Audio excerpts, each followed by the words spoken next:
Hello दोस्तों, मेरा नाम है सिद्धार्थ सिन्हा और ये जो वीडियो आपका सीआईबी का ईवीएम यूनिट नंबर 2 है, सप्लाई एंड डिमांड, हम इसको पढ़ रहे हैं। ठीक है, चलिए इसको स्टार्ट करते हैं। तो सबसे पहला पॉइंट है इसमें, हम इकोनॉमिक्स को थोड़ा सा देखेंगे एक बार।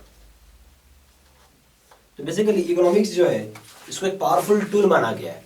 इसको क्या माना गया? पावरफुल टूल, ऐसा अस्त्र माना गया है जिसकी मदद से आप ये पता कर सकते हैं इकोनॉमिक इन्वायरमेंट में, यानी जो इकोनॉमिक सिनेरियो है उसमें क्या क्या चेंजेस हो रही है। उस चेंजेस को पता करने के लिए कितना डिमांड है, कितना सप्लाई है, इस दो चीज की मदद से आप पता करके जान सकते हैं। तो फिर से सुन लीजिए, क्या एक पावरफुल टूल है जिसकी मदद से आप इकोनॉमिक एनवायरनमेंट में क्या क्या चेंजेस हो रही हैं, चेंजेस को जानना चाहते हैं, तो सप्लाई और डिमांड थ्योरी की मदद से आप इसको पकड़ सकते हैं, समझ सकते हैं। तो बोल सकते हैं कि क्या है, एक पावरफुल टूल है आपका ये। किस सेंस में पावरफुल टूल है?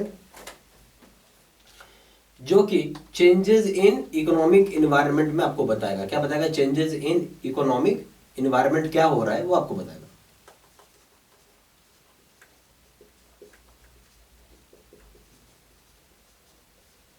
ठीक है, तो आपको बेसिकली पावरफुल टूल है जो चेंजेस इन इकोनॉमिक इन्वायरमेंट के बारे में बताता है। और कैसे बताएगा? तो डिमांड एंड सप्लाई के जरिए। तो हम बोल सकते हैं कि यहां पे डिमांड एंड सप्लाई थ्योरी के हिसाब से आपको बताया जाएगा। ठीक है, ये समझ के रखिएगा। तो बेसिकली इकोनॉमिक्स एक पावरफुल टूल है जो चेंजेस इन इकोनॉमिक एनवायरनमेंट के बारे में बता रहा है। और कैसे बता रहा है? डिमांड और सप्लाई थ्योरी की मदद से बता रहा है। दूसरी बात, अब हम आते हैं डिमांड एंड सप्लाई, या ऐसा कर दीजिए सप्लाई एंड डिमांड थ्योरी, उल्टा लिख दीजिए आप, एक ही चीज है दोनों, सप्लाई एंड डिमांड कर दीजिए। ठीक है, हम लिख लेते हैं सप्लाई एंड डिमांड थ्योरी। ठीक है, सप्लाई एंड डिमांड थ्योरी दो चीजों के ऊपर बेस्ड है। ठीक है, एक तो हो गया कि कस्टमर का प्रेफरेंस क्या है। ठीक है, दूसरा हो गया बिजनेस कॉस्ट क्या है। हम बोल सकते हैं कि दो चीजों के ऊपर बेस्ड है, ऐसे करके बना लीजिए, कस्टमर प्रेफरेंस, ठीक है, दूसरा बिजनेस कॉस्ट। कोई बिजनेस चला रहा हो तो बिजनेस में खर्चा आएगा ना भाई, खुद भी कमाना है, कमा के देना है, बहुत सारा चीज है। तो दो चीजों के ऊपर डिपेंड होता है। तो कस्टमर प्रेफरेंस ये बताएगा कितना कस्टमर डिमांड कर रहा है कमोडिटीज के लिए। हम बोल सकते हैं डिमांड फॉर कमोडिटीज, कितना डिमांड है कमोडिटीज का, डिमांड फॉर कमोडिटीज। अब बिजनेस कॉस्ट बताया कितना सप्लाई लगेगा, कितना पैसा लगेगा सप्लाई ऑफ कमोडिटी का। बिजनेस कॉस्ट क्या बताता है? सप्लाई ऑफ कमोडिटी के बारे में आपको बताएगा।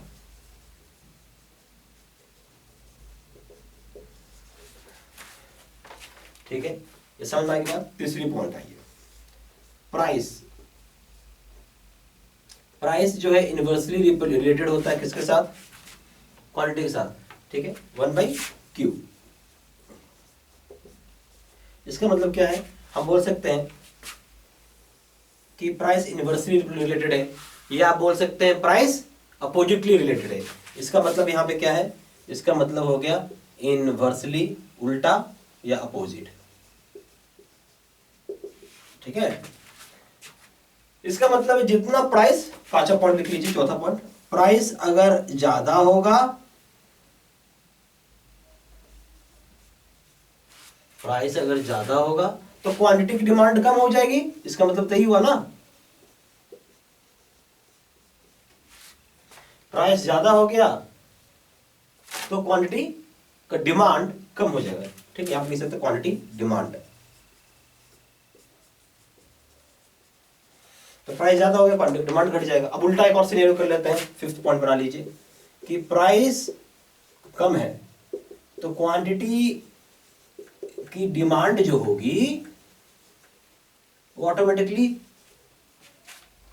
बढ़ जाएगी। बढ़ जाएगी नहीं जी, ठीक है, उल्टा है दोनों एक दूसरे के साथ।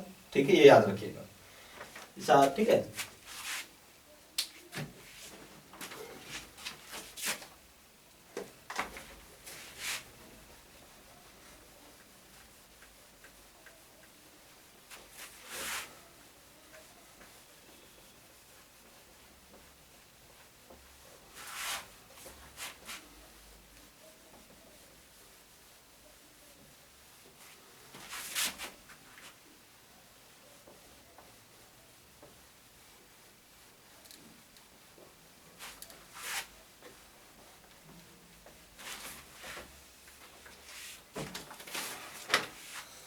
अब आइए हम बात कर रहे हैं डिमांड शेड्यूल के बारे में।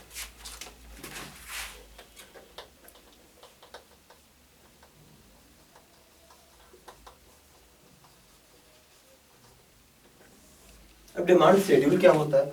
डिमांड शेड्यूल एक तरह का रिलेशनशिप है जो कि एग्जिस्ट करता है प्राइस और क्वांटिटी जो आपने खरीदा है, ठीक है, इसको बोलते हैं डिमांड शेड्यूल या फिर डिमांड कर्व भी हम बोलते हैं। तो क्या एक तरह का रिलेशनशिप है, किसके बीच में रिलेशनशिप दिखा रहा है? क्वांटिटी और प्राइस के बीच में रिलेशनशिप है। तो हम बोल सकते हैं कि एक तरीके का ये रिलेशनशिप दिखाता है। किसके बीच में दिखाओगे भाई? प्राइस और जो क्वांटिटी आपने खरीदा, क्वांटिटी बाउट जो परचेज किया आपने, ठीक है, ये हो गया डिमांड शेड्यूल। एक और है डिमांड कर्व।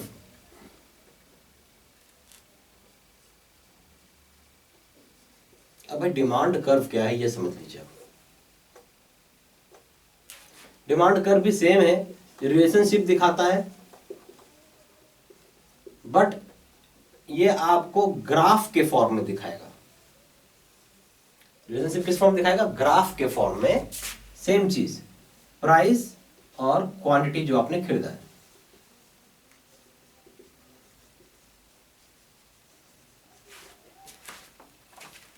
क्लियर हो गया बात? अब आइएगा law of downward sloping demand में। Law of downward sloping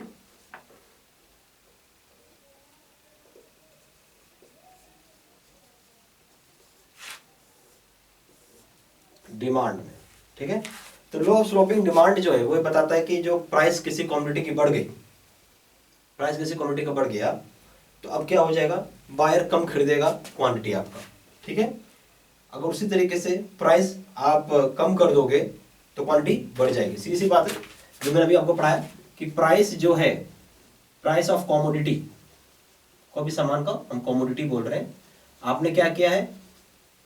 increase कर दिया। इसका मतलब क्या हो गया? इंक्रीज कर दिया। तो बायर जो होगा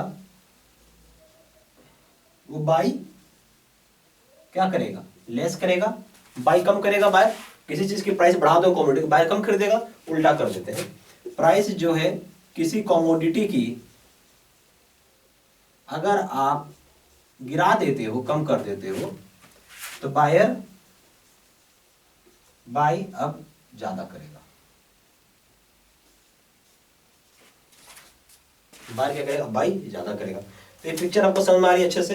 बस इतने आपको समझना, कुछ नहीं करना था, ठीक है। तो सारा पॉइंट्स प्लीज लिख लीजिएगा कॉपी में, ठीक है। Thank you.